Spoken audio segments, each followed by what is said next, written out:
దేవుని యొక్క పరిశుద్ధ నామంలో మీ అందరికి కూడా మా యొక్క శుభాభివందనాలు తెలియజేస్తా ఉన్నాను. ప్రియమైన దేవుని బిడ్డలారా, మరొక అంశంతో మీ ముందుకు రావడానికి దేవుడు నాకు కృప చూపించాడు. అటు కృపను బట్టి దేవునికి వందనాలు తెలియజేస్తా ఉన్నాను. ప్రియమైన దేవుని బిడ్డలారా, ఈరోజు మనం కీర్తనలు 119వ కీర్తన 98వ వచనాన్ని ఒకసారి చదువుకుందాం ప్రియులారా. నీ శాసనములను నేను ధ్యానించినప్పుడు నీ ఆజ్ఞలు నిత్యము నాకు తోడుగానున్నవి. నా శత్రువులకు మించిన జ్ఞానం అవి నాకు కలుగచేయుచున్నవి. నీ శాసనములను నేను ధ్యానించుచున్నాను. కావున నా బోధకులందరికంటే నాకు విశేష జ్ఞానము కలదు. ప్రియ దేవుని బిడ్డలారా, ఈ వచనాన్ని మనం ఆధారం చేసుకుని మరి ఈరోజు దానియేలు గ్రంథంలో ఉన్నటువంటి దానియేలు గురించి మనం కొద్దిసేపు మాట్లాడుకుందాం దేవుని బిడ్డలారా. దానియేలు గ్రంథం 1వ అధ్యాయం 1-21 వచనాలను మనం ధ్యానించినట్లయితే చాలా విషయాలు దానియేలు గ్రంథంలో దేవుడు అక్కడ రాయటం జరిగింది. ఆ దానియేలు గ్రంథం యొక్క మొదటి చాప్టరు హీబ్రూ లాంగ్వేజ్లో రాయబడిందని మరి భక్తులు చెప్తా ఉన్నారు ప్రియులారా. అలాగే దానియేలనగా గాడ్ ఈజ్ మై జడ్జ్ అంటే దేవుడే నాకు న్యాయాధిపతి అని కూడా అర్థం వస్తూ ఉంది. అలాగే దానియేలుకి సంబంధించిన ఆ యొక్క బ్యాక్గ్రౌండ్ వచనాలను చూస్తే మరి 2వ దినవృత్తాంతాల గ్రంథం 36లో కూడా మనకి ఈ విషయాలు కనబడతా ఉంటాయి. అయితే నేనేమనుకుంటున్నా అంటే మరి దానియేలు గ్రంథంలో ఉన్నటువంటి కొన్ని విషయాలు కొన్నిటిని మనం చూద్దాం. చూడండి, ఇశ్రాయేలీయులకు ప్రజల పాపం ఎక్కువ అవడాన్ని బట్టి ఆ పాపాన్ని దేవుడు ఓర్చుకోలేని పరిస్థితిని బట్టి ఏం చేశాడంటే కల్దీయుల రాజు అయినటువంటి నెబుకద్నెజరు రాజుకు మరి ఆ యొక్క ప్రాంతాన్ని లేదా యెరూషలేము ప్రాంతాన్ని అప్పగించడం జరుగుతుంది దేవుని బిడ్డలారా. అయితే యెరూషలేము మందిరము ఎవరి చేతిలో ఉందంటే నెబుకద్నెజరు రాజు చేతిలోకి వెళ్ళిపోయింది ప్రియులారా. అంత మాత్రమే కాదు, ఉపకరణాలు కూడా మరి దేవునికి ప్రతిష్ఠితమైనటువంటి ఉపకరణాలు, వాయిద్యాలు కానీ లేదా ధూపం వేసేటువంటి ధూపార్తులు కానీ సమస్తము ఆ యొక్క మందిరంలో ఉన్న సమస్తాన్ని కూడా అతను ఏం చేసుకున్నాడంటే స్వాధీనపరుచుకున్నాడని మరి లేఖనాలు తెలియజేస్తా ఉన్నాయి. అయితే ఈరోజు నేను అడుగుతున్న ప్రశ్న ఏంటంటే యెరూషలేము మందిరం నెబుకద్నెజరు రాజు చేతిలో ఉంది. మరి మన హృదయం అనే మందిరం ఎవరి చేతిలో ఉంది అనేది నా ప్రశ్న. అంటే ఒకసారి ఆలోచించుకోవాలి. ఎందుకంటే యెరూషలేము మందిరం పాపం ఎక్కువైనప్పుడు దాని మీద ఉన్నటువంటి మహిమ పోయి దుష్టునికి లేదంటే వేరే రాజుకి దేవుడు అప్పగించాడు. ఈరోజు నీ హృదయంలో అపవిత్రత లేదంటే నీ హృదయంలో దేవునికి చోటు లేనికుండా మరి లోకానికి ఉన్నాయంటే నీ హృదయం అనే మందిరం కూడా సాతాను చేతిలో ఉంటుంది అనేటువంటి విషయాన్ని నేను చెప్పడానికి ఏమాత్రం కూడా ఆలోచించట్లేదు. అలాగే యెరూషలేము రాజు ఉపకరణాలు కూడా యెరూషలేములో ఉన్నటువంటి ఉపకరణాలు కూడా రాజు చేతికెళ్ళినాయి. శ్రేష్టమైన పాత్రలు అవన్నీ. మరి నీ యొక్క మరి ఉపకరణాలు అనగా నేనంటాను నీ మందిరం నీ హృదయం దేవుని ఆలయం అయితే మిగిలినవన్నీ కూడా దేవుని ఉపకరణాలే ప్రియులారా. ఎందుకంటే అవి ఉపయోగపడతాయి దేవుని కోసం. నీ చేతులు చప్పట్లు కొడతాకు ఉపయోగపడతాయి. మరి నీ యొక్క ఆ లంగ్స్ పాట పాడడానికి నీకు శక్తినిస్తాయి. మరి ఇట్లా నీ కాళ్ళు దేవుని కొరకు నిలబడైన ఆకాశం వైపు, మరి నీ కళ్ళు ఆకాశం వైపు ఎత్తి దేవుని చూడడానికి ఇట్లా ప్రతి ఆర్గాన్ కూడా ప్రతి అవయవ భాగం కూడా దేవునికి ఉపయోగపడింది. కానీ ఈ యొక్క ఉపకరణాలు రాజు చేతిలోకి వెళ్ళినట్లుగా నీ ఉపకరణాలు సాతాను చేతిలోకి వెళితే ఏమవుతుందో తెలుసా? నీ హృదయం అనే ఆలయం పాడైపోయి నీ యొక్క ఉపకరణాలు సాతాను చేతులకు వెళ్తే ఏమైతుందంటే నీకు అనేక రకాల బలహీనతలు వస్తాయి దేవుని బిడ్డలారా. అదే దీర్ఘకాలిక వ్యాధులు అంటున్నాం కదా, బీపీలు, షుగర్లు, మరి నానా రకాల మరి చెప్పుకోలేని ఇంటర్నల్ ప్రాబ్లమ్స్ ఇవన్నీ కూడా నువ్వు ఎప్పుడైతే దేవునిలో మరి ఉండగలుగుతావో, నీ హృదయం దేవుని కొరకు ఉంటుందో అప్పుడు వీటన్నిటి నుంచి నువ్వు తప్పించబడతావు. ఎందుకంటే మనం ఆలోచించుకోవాలి, ప్రభువా నిజంగా ఇది నువ్వు పరీక్షిస్తున్నావా నన్ను, లేకపోతే నేను శోధించబడుతున్నానా సాతాను చేత అనేది దేవుణ్ణి అడిగి దేవుడు పరీక్షిస్తే కొంతకాలం, కానీ సాతాను శోధిస్తే నీ హృదయం దేవునికి ఆలయంగా మారేంతకాలం వాడు శోధిస్తూనే ఉంటాడనేటువంటి విషయాన్ని నేను మరి ఈ మాటల ద్వారా చెప్పడం జరిగింది. అట్లాగే మందిరం కూల్చబడింది. మరి ఆ మందిరం దగ్గర ఉన్నటువంటి యవ్వనస్తులు బానిసలుగా వచ్చారు. కానీ షడ్రక్, మేషక్, అబేద్నెగో దానియేలు హృదయం అనేటువంటి మందిరం కూల్చబడలేదు దేవుని బిడ్డలారా. వాళ్ళు భౌతికంగా ఆరాధించే యెరూషలేము మందిరం కూల్చబడింది, అగ్ని చేత కాల్చబడింది. కానీ అందులో ప్రావీణ్యం పొంది అందులో ట్రైనింగ్ అయ్యారు కదా అసలు నాకు అభిషేకం దిగుతుంది. ఈ యొక్క ఈ వీళ్ళ యొక్క హృదయం అనేటువంటి మందిరం మాత్రం ఏమాత్రం కూడా కూల్చబడలేదు ప్రియులారా. ఆ మందిరాన్ని మరి దేవుడు వారి హృదయం అనే మందిరంలో నివాసం చేశాడు గనుక, ఆ మందిరాన్ని కూల్చడం సాతాను తరం గాని, నెబుకద్నెజరు తరం గాని అవ్వదు. మరి ఈరోజు నీ హృదయం అనే మందిరం మరి నిజంగా బావుంటే నిన్ను కూల్చడం, నిన్ను కాల్చడం సాతానికి సాతాని వల్ల కాదని ఈ ఈ సముఖంగా నేను తెలియజేస్తా ఉన్నాను. నేలనగా మరి దానియేలు అలాగే మరి 1, 8 దినాలు చూస్తే వాళ్ళు ఫుడ్ ప్రియులారా. ఫుడ్ విషయంలో కూడా 1 అధ్యాయం 8 వచనం అంటాడు. రాజు భుజించు భోజనమును, పానం చేయు అర్పణమును వాళ్ళు తాగడానికి ఇష్టపడలేదంటండి. నిజంగా బానిసలుగా వెళ్ళిపోయారు. బానిస బ్రతుకు. ఏ ఎట్లా ట్రీట్ చేస్తారో ఆ కాలంలో మనకు మరి కొన్ని విషయాలు జ్ఞాపకం చేసుకుంటే చాలా భయంకరం ప్రియులారా. వాళ్ళకి ఏం పెడతారో తెలీదు. ఎట్లాంటి ప్యాకేజీ ఇస్తారో తెలీదు.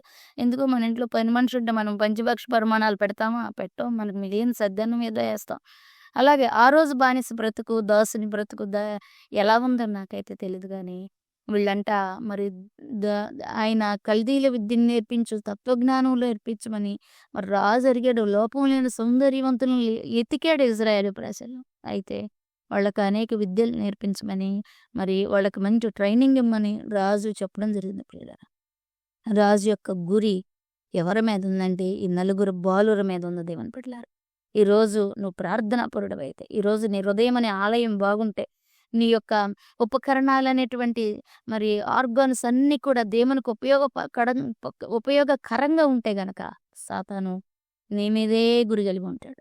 నీకే ఏదో నేర్పమని తన డిపార్ట్మెంట్స్‌కి ఆజ్ఞాపిస్తా ఉంటాడు దేవుని బిడ్డలారా. మరి చెప్తే వాళ్ళ ఫుడ్‌ని మరి అక్కడ ఉన్నటువంటి వ్యక్తితో చెప్తారు. మేము శాకాహారమే తింటాం గానీ, మాంసాహారం మేము తినం. ఎందుకు మాంసాహారం తినరు అంటే, వాళ్ళ దేవత దగ్గర బలి అర్పించినది, దేవతకి నైవేద్యంగా పెట్టింది తెచ్చి రాజుకుండి పెడతారు దేవుని బిడ్డలారా. విగ్రహారాధన చేసినది, విగ్రహారాధన నైవేద్యాలు మరి దేవుని బిడ్డలుగా వీళ్ళు ముట్టుకోకుండా మరి చాలా నిష్టగా ఉన్నారు. ఈరోజు మొహమాటం కొద్దీ నా పక్కన వాళ్ళు ఏమనుకున్నారు, నా ఆఫీస్‌లో వాళ్ళు ఏమనుకుంటారని విగ్రహార్పితమై తింటున్నావా? అది మనకు బైబిల్ గ్రంథంలో ఉంది. విగ్రహాల దగ్గరది తినొద్దు. తినకూడదు కూడా. మరి వీళ్ళట్లా ఉండడాన్ని బట్టి దేవుని కృప, దేవుని శక్తి తోడుండి వాళ్ళు బక్కచిక్కకుండా ప్రకాశవంతంగా మారటానికి సహాయం చేసింది. వాళ్ళ ఫుడ్, కల్చరు మరి వాళ్ళకున్నటువంటి నీడ్స్ అన్నీ కూడా మారిపోయినాయి ప్రియులారా. వాళ్ళొక ఒ ఒక ప్రాంతానికి అలవాటుపై ఒక ప్రాంతంలో ఉన్నారు. వాళ్ళ యొక్క విధానాలు ఒక రకంగా ఉన్నాయి. కానీ నెబుకద్నెజరు రాజు దగ్గరికెళ్ళినాక ఆ విధానాలు మారిపోయినాయి. ప్రాంతం అంతా మారింది. కానీ హృదయంలో దేవుని యొక్క స్థానం మాత్రం వాళ్ళ జీవితాల్లో మారలేదని నేను చెప్పడానికి ఎంతో సంతోషపడుతున్నాను దేవుని బిడ్డలారా. ఈరోజు మనకు కొద్ది పొజిషన్ వస్తే మన ఫుడ్ మారిపోతది. జంక్ ఫుడ్ రకరకాల బయటవి. నిజంగా ఇది ఎంత ఆలోచించాల్సినటువంటి విషయం.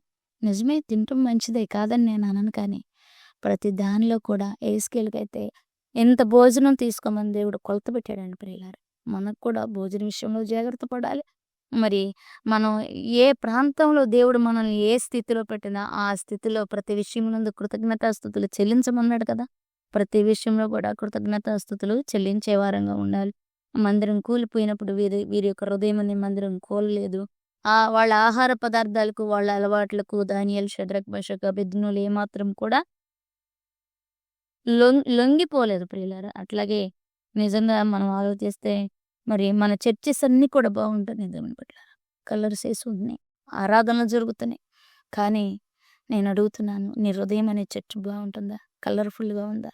దేవుడు నివాసం చేస్తున్నాడా అందులో? మరి ఆలోచన చేయాలి. మన చర్చెస్ బాగుంటున్నాయి. మనకి ఇంకా ఏంటంటే దేవుణ్ణి ఆరాధించుకోవడానికి భారతదేశంలో కొంత స్వతంత్రం ఉంది దేవుని బిడ్డలారా. ఆరాధన జరుగుతుంది. కానీ వీళ్ళకి దేవుని స్వతంత్రంగా జనులందరూ ఎదుట గనపరిచేటువంటి కృప లేదు. అయినను వాళ్ళ భక్తి జీవితంలో కాంప్రమైజ్ అవ్వక దేవుని పట్టుకున్న దేవుని కొరకు నిలబడ్డారు బిడ్డలారా. అట్లాగే వీళ్ళ పేర్లను కూడా షద్రక్, మేషక్, అబేద్నెగోల పేర్లను కూడా ఏం చేశాడంటే మరి రాజు మార్చేశాడు ప్రియులారా. వాళ్ళకున్నటువంటి పేరులను తీసేసి వాళ్ళ దేవతల పేరుని పెడతాడు. షద్రక్, మేషక్, అబేద్నెగో, దానియేలు. మరి అయితే రారాజైన దేవుని క్రింద వీళ్ళు ఎలా ఉన్నారంటే సురక్షితంగా ఉన్నారు. వాళ్ళ పేరు మారినా, వాళ్ళ స్థలం మారినా, వాళ్ళ పరిస్థితులు మారినా నా దేవుడైన యెహోవా నాకు ఒక దినమున తీర్పు తీరుస్తాడు. నా దేవుడైన యెహోవా రెక్కల క్రింద నేను సురక్షితంగా ఉంటానని అన్నాడు. నెబుకద్నెజరు రాజుకి, ఈ లోకములో ఉన్న రాజుకు బానిసలుగా ఉన్నారు గాని, దేవాతి దేవునికి బానిసలుగా లేరు ప్రియులారా. సురక్షితంగా ఆయన క్రింద ఉన్నట్లుగా ఈ లేఖనం చెబుతా ఉంది. అలాగే మన గవర్నమెంట్ క్రింద స్వేచ్ఛగా ఉంటున్నాం. మరి కానీ దేవుని దగ్గరికి అనుకున్న విధంగా వెళ్ళలేకపోతా ఉన్నాం. మనం గవర్నమెంట్ కింద స్వేచ్ఛగా ఉన్నాం. మనం ఆరాధనకెళ్ళొచ్చు, మందిరాలకెళ్ళొచ్చు, ప్రార్థన చేసుకోవచ్చు. కానీ నీ హృదయం నీ ఆలయంలో దేవుడు లేడు ప్రియులారా. స్వేచ్ఛ లేదు దేవుని బిడ్డలారా. అలాగే మరి షడ్రక్, మేషక్, అబేద్నెగోల వల్ల దేవునికి మహిమొచ్చింది. దేవునికి మహిమ రావటమే కాదు, ఆ ప్రాంతమంతా కూడా సైన్యములకు అధిపతి అది యెహోవాయే దేవుడు, ఆయనే నిజ దేవుడు, ఆయన తప్ప వేరే దేవుని పూజించుటకు వీల్లేదనేటువంటి స్టేట్మెంట్ పాస్ చేసేటట్లుగా ఈ బిడ్డలు బ్రతికారు. మరి ఈరోజు మరి మన పరిస్థితి, మన ద్వారా దేవునికి మహిమొస్తుందా లేదా? మన చుట్టుప్రక్కల వారిని మన భక్తి ఆకర్షిస్తుందా లేదా అనేటువంటి ఒక విషయాన్ని కూడా జ్ఞాపకం చేసుకోవాలని నేను ప్రభు పేరిట మనవి చేస్తా ఉన్నాను. అందరికంటే హీనంగా మనం జీవించడానికి వీల్లేదు ప్రియులారా. దేవుని నమ్ముకున్నట్లుగా దేవుని బిడ్డలుగా దేవుని హృదయంలో మనకంటూ ఒక స్థానము, దేవునికంటూ మనలో ఒక స్థానం, మనకంటూ ఒక స్థానం దేవుని హృదయంలో ఉండాలని నేను ఆశపడతా ఉన్నాను. ఎందుకంటే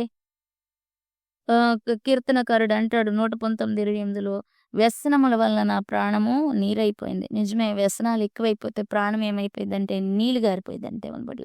వ్యసనాలు ఎక్కువైపోతే ప్రాణం ఏమైద్ది? నీరైపోయింది. నిజంగా అట్టి వ్యసనాల నుండి దేవుడు తెప్పించారు. అట్లాగే దానియేలు భక్తుడు ఏమంటున్నాడు, నా శత్రువులకు మించిన జ్ఞానము నాకు కలగటానికి నీ ఆజ్ఞలు, నీ కట్టడలు, నీ ధర్మశాస్త్రం ఉపయోగపడింది. నిజమే, నీ శత్రువు వేస్తున్న ఎత్తుకు పై ఎత్తేయాలంటే దేవుని యొక్క ఆజ్ఞ, కట్టడలు, మాటలు నీకు రావాలి. అంతేగాని మరి నీ యొక్క విస్తారమైన వ్యసనముల వలన నువ్వు నీరైపోయే పరిస్థితి, మరి చీకిపోయే పరిస్థితి రాకూడదని నేను తెలియజేస్తా ఉన్నాను. రాజు భుజించే భోజనం ఒప్పుకోలేదు.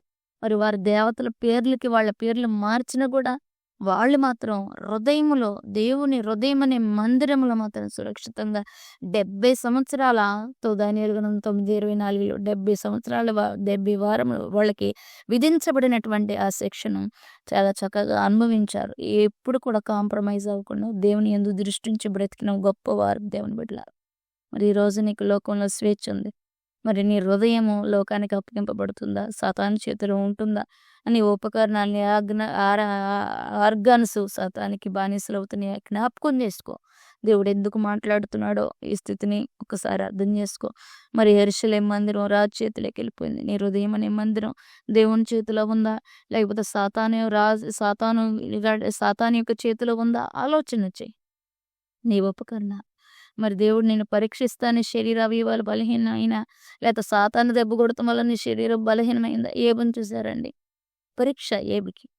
మరి చిల్ల పెంకులతో పీక్కున్నటువంటి పరిస్థితి. అట్లా నీది శోధనో లేకపోతే మరి పరీక్షో నిన్ను నువ్వే ఒకసారి పరిశీలన చేసుకుని ఏ ప్లేస్లో ఉన్నా, ఎక్కడున్నా దేవునికి మహిమొచ్చేటట్లుగా బ్రతకాలని, ఆ రీతిగా జీవించాలని ప్రభు పేరిట దేవుడు మరొకసారి ఈ ప్రోగ్రాం ద్వారా మీ అందరినీ కూడా హెచ్చరిస్తా ఉన్నాడు ప్రియులారా. మరి దేవుడు ఆయన కొరకు ఏ స్థితిలో ఉన్నా, ఏ పరిస్థితిలో ఉన్నా మన శరీర అవయవ భాగాలు, ముఖ్యంగా మన హృదయం అనే ఆలయం చక్కగా కలర్ఫుల్గా దేవుడు నివాసం ఉండే ఆరాధనకి యోగ్యంగా ఆయనకి అర్పించబడేటువంటి విధంగా మారాలని ప్రభు ఈ ఉదయకాల సమయంలో మరి కోరుకుంటా ఉన్నాడు. మరి ఇటు మాటలు ప్రభు తన విడికిల్లో దీవించును గాక. ఆమేన్. ప్రభు కృప మనందరికీ తోడై నడిపించును గాక. ఆమేన్. ఆమేన్.